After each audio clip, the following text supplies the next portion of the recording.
Mihangyo karon ang Department of Public Works and Highways kung DPWH sa Senado nga i-uli ang budget nga gikaltas alang sa mga gisugyot nilang mga proyekto sunod tuig.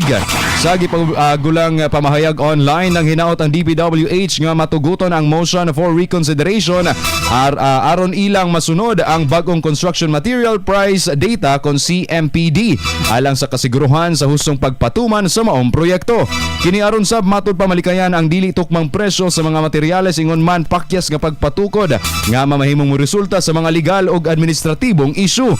Gisaad sab sa DPWH nga mag-issue sila department order nga hugot nilang ipasubay sa mga regional ug district engineering offices din posibleng mapasakaag kaso ang mapakyas nga motuman niini.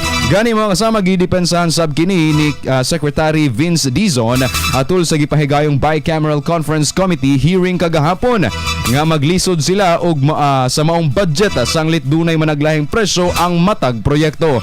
Atong paminawon mga kasama ang tipik sa pamahayag ni DPWH Secretary Vince Dizon. Ang proseso po is kapag binago ang cost ng materyales, kailangan pong gawin ng DPWH iisa-isahin ang lahat ng proyekto. Dahil ang bawat proyekto po, iba-iba yan. Merong mas maraming simento ang gagamitin, merong mas maraming bakal ang gagamitin, may mas maraming graba ang gagamitin. Depende po yan dun sa program of work. At bawat proyekto po ay iba-iba ang program of work. Kaya po yung mga presyong ibinaba, kailangan po yan i-apply sa program of work ng iba't ibang proyekto. Roughly totaling 10,000 projects.